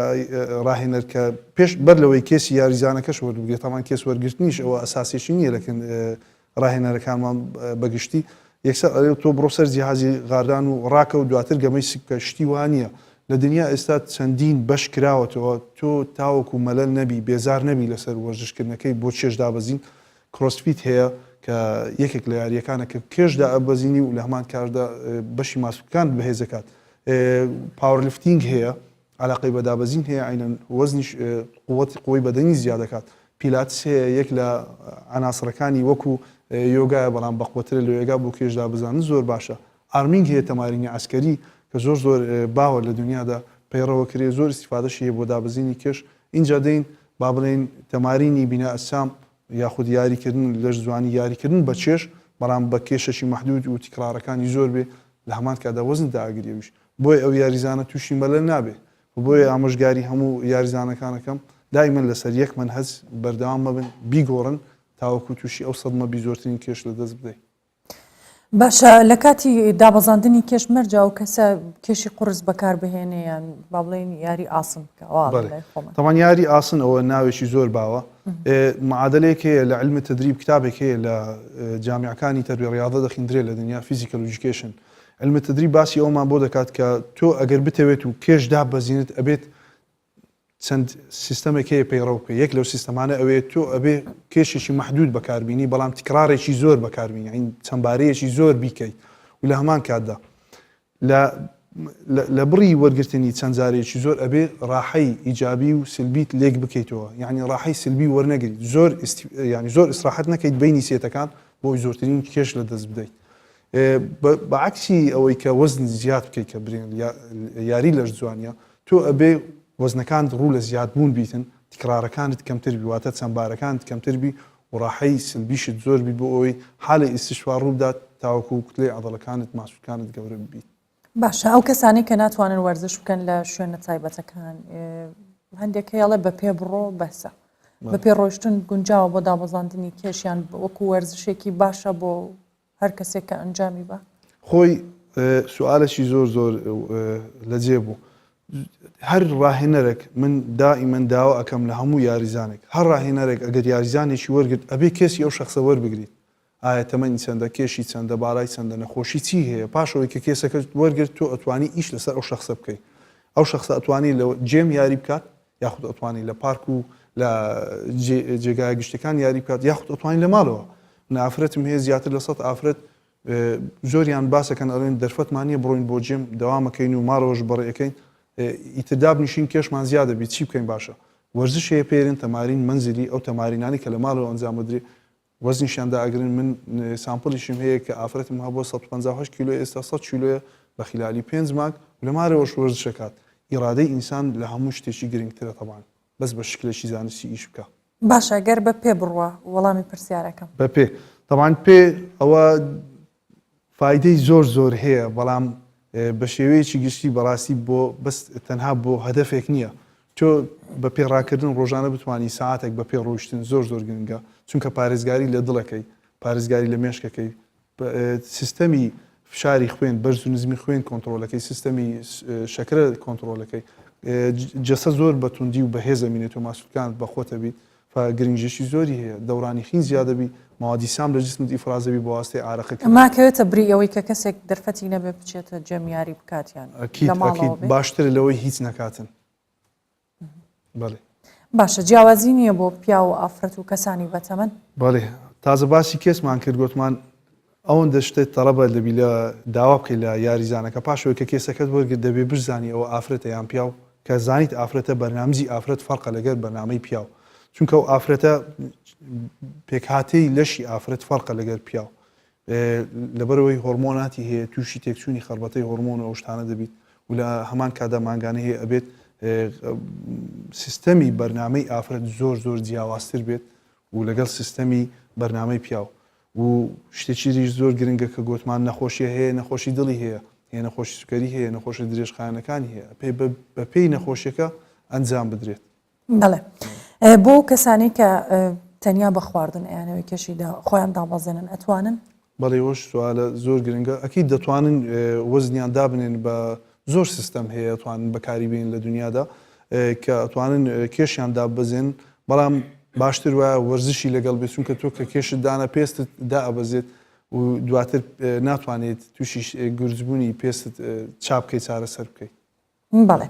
بینە سەر ئەو کەسانی کە یانەوێت ماسوولکە دروست بکەن یان کێشیان ئاسایی ڕێنمایی تۆ بۆ ئەوان چیان پێویستە چی بکەن چی بخۆن؟ بڵێ تەوانەوانی کە بیانەوەی کۆنتترۆلی کێشیان بکەن و یاخود ماسوولکە لە جستیان زیاد بکەن پێویستیان بەس بە خۆراک نابێت بە تاواکەری خۆراک شەبێ شتێکی تریشێ نابێت تۆ احتیمادی کولیت لەسەر تاواکەری خۆراک بێت چونکە لەسەر هەموو بابرین تاواکەر خۆراکەکان سەپلمنت نووسرایە سەپلمنت واتە تاواکەری خۆراک واتە تۆ دەبێت احتیماد لەسەر خۆراک بێ اینجا تاواکەری خۆراک ئەو دوانە علاقەیان زۆر بەتینە لە یەکدری ناتوانانی هەر یەکیان بەتەنیا وەربگریت چونکە جیسم ناتوانێت تۆ ڕۆژانە زۆرترین ڕێژەی پرۆتین لە خۆراکەی وەربگریت کەسێک ئامادەنی ڕۆژێ 4-5 تەبقەی هێلکە وەربگرێت بەڵام ئامادەیە 4-5 هێلکە وەربگرێت لەگەر مەجموعە شتی تر لەگەر پرۆتینەکە کە پاودەرە پێدێنێت تاواکەر خۆراکەکان وەربگریت و لە ڕەمەزانیشدا شتێک زۆر باوە پێڵێن کازین خۆی کازین بە ناوی ڕەمەزان نەکراوە لە دنیا لە غەرب و لە ئەمریکا دروست کرابێت تەنها کازین خۆراکە پێی دەڵێن تەویل مەداواتە ئەو خۆراکانەی کە درنگ هەر سەکرێت لەش زۆر ئەمێنێتەوە کە شەو ئەخورێت تاوەکو بەیانی لە ڕەمەزاندا ئەتوانی کازین بەکاربینی و لەگەڵ گلوتامین باشترین تاواکەری خۆراکی کەسێک وەرزش نەکە ئەتوانێت تاواکەری خۆراکی بەکاربێنێ نەخێر بە هیچ شێوەیەک ناتوانێت تاواکەری خۆراک وەربگرێت چونکە تۆ ئەگەر سەرفت نەکرد نەیشتێنێت چۆن نتوانانی تاواکەری خۆراک وەربگریت ئەوە لە لایشتر خۆشببختانە ئێمە دەستگایکی زۆر گرنگمان هەیە کە کوالیتی کۆنتترۆلە هیوادارم زیاتر پەری پێ بدەن کە زۆربەی تاواکەرە خۆراکیەکان دێت بەو سیستەمە دادێت و بەو دەستگایە دادێت من دەستخۆشی لە حکوومەتی هەرێمی کوردستان دەکەم سەبارەت بەو دەستگایە بەڵام زیاتر ئینشاءڵڵا پەرەی پێ بدەن زیاتر گەورەتری بکەن و کۆنتترۆلی بازار بکەن چونکە تاواکەری خۆراک ئەگەر کوالیتی بەرز نەبێت زۆر خراپە وەری بگرێت ئەگەر بە کوالیتی کۆنتترۆل داخل نەکرێت ئەگەر فێک بێت و غش بێت زۆر خراپە وەربگرێت وەری نەگری باشترە کەسێک دەتوانێت لە خۆیەوە سەربەخۆ ئەو تاواکەرانە بەکاربێنێت هەموو شتێک خۆراک چۆن بەرنامی بۆ دادرێت ئەبێت تاواکەری خۆراکی زۆر بە پرۆفشنالی بەرنامی بۆ دامدرێت چونکە ئەو کەسە ئەگەر بە پێی کۆرسەکەی بە پێی پلانەکەی تۆ بۆ داڕێشت ئەبێت بۆ هەر کیلۆیەک بزانی چەند غرام پرۆتین دەدێت مەسەرەن کە کابراایە کاتە لاتیان ئافرەتێک 50 کیلۆیە تۆ 50 کیلۆیەکە ئەبێ بۆ هەر کیلۆیەک 2 غرامونی و تاوکو 3 غرام پرۆتینی بۆ دابین بکەیت کە تارگێتێک لۆ دەردەچیت بینە سەر کاربۆهایدرات نفسیشت ئەتوانی 3 تاوکو 4 غرام کاربۆهایدراتی بۆ دابین بکەیت بۆ هەر کیلۆیەک نفسشی تارگێتێکت بۆ دەردەچیت اینجا دەیتە سەر ڤیتامین و کانزەکانیش باشە هەر تایبەت بە کێشی مرۆڤ هەندێک جار بۆ نمونە ئێمە وارە هاتوین لە کۆمەڵگەی ئێمە ئەو خواردانەی کە دروست دەکرێت بەشێکی زۆر ڕۆن بەشێکی زۆر خوێ بەشێکی زۆر شەکر لە خواردنەکان دروست دەکرێت ڕەنگەمە لای خۆمان زیاتر بێت لە چاو وڵاتانی دیکە بە درێژایی تەمەنی ئەو کەسە چەندە هۆکارە بۆی ئەم کەسە کێشی زیاد ببێیان قەڵەو بێ وای لێبێت کە دواتر بە ئاسانی دانەبەزێتەوە واتە چەند گرنگە کە لە سەرتاوە لە قۆناغی مناڵیەوە تەرکیز لەسەر خواردن و خواردنەوەکان بێ تەوان ئێمە هەمومان کە مناڵەکانمانە بینین پێش هەموو شتێک کە خۆراکی بدەیتێ بۆ ئەوەی کاریگەری هەبی لەسەر گەشەی ئەو مناڵە لە ڕووی مێشکەوە لە ڕووی جەستەوە زووتر ئێمە پەنا بینە بەر جبسەکە تۆزانی کیسەیەک جبس مقابل لترێکی زەیتی بابرین غێر مشەبعواتە ناتێرەکانە زۆر زۆریشە مناڵێکی وا لەو تەمەنە تۆ فێری بکەی ڕابێتن لەسەر وەرگرتنی جبسە یاخود نوتێلێ یاخود نەستەلێ ئەوانە کە ڕێژەی شەکریان زۆر زۆرە کە ئەو مناڵە سیستەمێک لە جسم دروستە بێ خۆراک کەمتر ئەتوانی وەربگری تووشی وەرنەگرتنی خۆراکە بێت بە هیچ شێوێک حەز بە خۆراک ناکە دووەمینیش جسمی ڕادێتن لەسەر وەرگرتنی زۆرترین ڕێژەی شەکر لە خۆراکەکە ویشکە نوتێلە و نەستەلە و کێک و ئەو بابەتانە و جایدەن چ بسکە کاریگەری زۆر لاوەچی هەیە لەسەر زۆر خراپی هەیە لەسەر لەشی مرۆڤ کە ڕادێتن لەسەرەوەی و تاوەکو تەمەنەکەی بەرز دەبێت اینجا کۆنتترۆلی ئەوەی زۆر زەحمەتە کە بتوانێت باشە هەیە ئەڵێنەوە مناڵە قەڵەوە کە گەورە بوو لاوازە بێ وایە طبعا ئێمە باسی بۆ ماوەیمان کردەوە بۆ ماوەی ئەوە شتێکە بەڵام خواردنی ناتەندروست دەورێکی زۆر باڵای هەیە لەسەر تەشویه یاخود گۆڕینی جەستەی ئەو شخصە بۆیە مرۆڤ لە مناڵیوە ئەگەر خواردنی تەندروست بێت لە ستانداردی عالم لە هەموو دنیادا تۆ ئەگەر ببینیت مناڵ لە تەمەنێکی بچووک ڕای دێنن لەسەر بەنامەیەکی خۆراکی زۆر تەندروست بۆیە لە ڕووی زەکاوە لە ڕووی بەدەنەوە زۆر بەهێزترن ئەوانە. بەڵێ کاکارزان دەگەڕێمەوەلا دەچینە ئیستانبول مزگەوتی سوڵتان ئەحمەد یەکێکە لەو مزگەوتانەی کە زۆربەی کاتەکان و بەتایبەت لە ڕەمەزانیش قەرەباڵغە خەڵک ڕوویتیەکە بەڵام ئەمساڵ شەوان چۆڵە بزانین هۆکاری ئەم چۆڵێ بۆچیە گەڕێتەوە پەیامبەرمان ئازاد ئاڵتون ڕاستەخۆ لە ئیستانبولەوە لەگەڵمانە ئازادەم کاتت باش پێمان بڵێ هۆکاری ئەم جیاوازیەی ئەمساڵ لە مزگەوتی سوڵتان ئەحمەد چییە؟ بڕاستی سارە ئیساڵ جیازە ینی شێوەیەکی gelekî ciyawaz heye li ber mizgefta Sultan Ahmedê ji ber ku li gorî salên raborî dema ku mirov bide ber hev li vê derê em niha çavê xwe digerînin em kesî nabînin. Di salên borî de li vê derê bi hezaran kes li hev diciviya û her wiha şevlêrka xwe ya ji bo paşîvê dikirin. Xwanên xwe datanîn û her wiha digel hev heta serê sibehê jî digel sohbetên olî û her wiha ên çandî û civakî ên malbatî bi her awayî yanî ji heta tenduristiyê gelek mijar di nava civakê de dihatine axaftin lê belê niha em çavê xwe li vê derê digerînin em tiştekî nabînin. Yani em ê hindekî li ser sidemên wê piştî demekê rawestin lê belê hevalê minî kameraman bila ew tiştê ku nihaz behsa wê dikim hindekî nîşanî we bide. Ev niha cihê ku hûn dibînin li vê derê di salên borî de bi rastî kesî nikaribû zû bi zû ji xwe re cî jî peyda bike di van saetan de. Lê hûn dibînin niha li vê derê yanî bi destan bi tiliyan ancak em dikarin kesên ku li vê derê hatine û amade ne bijimîrin. Ne tenê ew yek mesela li milê rastê ev riya ku niha ber bi Sultan Ahmedê ve tê yanî ji ser wê riya tramvayê ku zêdetirîn geştiyar li vê mintiqê dicivin û her wiha li vê derê serdana van bi taybetî mizgeftên kevnar her wiha kînîseyên kevnar û her wiha dîsa di heman demê de gelek cihî warên din serdana wan dikin li vê derê di salên borîn de di van saetên paşîvê de bi kom me dikaribû mirovan bibînin însanan bibînin lê niha mixabin em nikarin vê yekê bibînin mesela li milê rastê jî dîsa di heman demê de em dibînin ku ew valahiya ku niha li pêşberî camiyê li milê rastê yê camiyê û li milê çapê yê camiyê yanî mizgefta Sultan Ahmedê hûn dibînin vik ku valaya yanî tu kes niha nayê û li vê derê paşîva xwe nake. Sara beriya ku em derkevne weşanê hindekî ez li vê derê çend kesên ku bi taybet ez bu an re axivîm hindek ez agahiyim ku wan dane me jî ez bo temaşevanên Kurdistan 24 raber bikim. Niha hevalê minî kameraman di vê serdema ku mizgefta Sultan Ahmedê nîşanî we dide ez jî hindekî zê behsa wê sohbetê bikim. Ew kesên ku ez bu ara axivîm min ji wan pirsiyar kir gelo çima îsal ev der vala ye. Di salên borî de kesî nikaribû li vê derê ji xwe re cî peyda bike lê belê niha ji sedî sed vala ye û kes nayê paşîva xwe nake. Hemû kesên ku ez bu ara axivî me wekî ku bi hev re peyman girêdabûn bi yek devî bi yek dengî dibêjin wek salên borî civata li Tirkiyeyê êdî rojiya Remezanê bi kêfeke mezin pêşwazî nake. Ji ber çi min got yanî got êdî li vê derê debara xelkê gelekî dijwar e di nava jiyana rojane de ji bo jiyana xwe gerek zehmetiyên giran li pêşberî wan hene. Ji ber vê yekê jî bi taybet êdî êvaran dişûna ku bên li vê derê paşîva xwe bikin li malê xwe rûdinin li mala xwe paşîva xwe dikin. Belê sedemên vê yekê ne tenê tabî civak lê di heman demê de di nava rojê de em hindekî lê jî dikolin ka gelo dikolin çima gelo civat li gorî salên borî ئیساڵ لە باژارێکی وەکی ئستەمبۆلێ بەڵێ. زێدە بە جۆش و کێفەکە مەزن ڕۆژیە ڕەمەزانێ پێشوازی ناکە و پاشیبێن خۆ وەک بە تایبەتی ساڵێن ڕابۆری جواتێن خۆ ناگەرینە مەسەر لەوێ سڵتان ئەحمەدێ تێبیرا من دەما ئەم دەهاتن لەوێ دەرێ بژیش کەبوون جوات خۆرە چێتکردن لەسەر تەندروستیا ڕۆژیە ڕەمەزانێ داخبین دیسا هونەرمەند هەبوون دە هەمان دەمێدە وان هونەرمەندان لەوێ دەرێ تەمبورێ خۆ دەئانین و هەروەها ئامورەتێن خۆ بخۆرە دەئانین و لە سترانان دخستن و هەروەها ji beyîtiyan û herwiha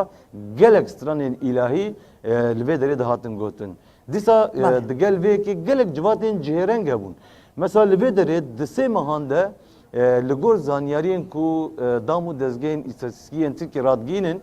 di nava sê mehên havînê de tenê li vê mintiqeya Sultan Ahmedê û herwiha ji bo serdana mizgefta Sultan Ahmedê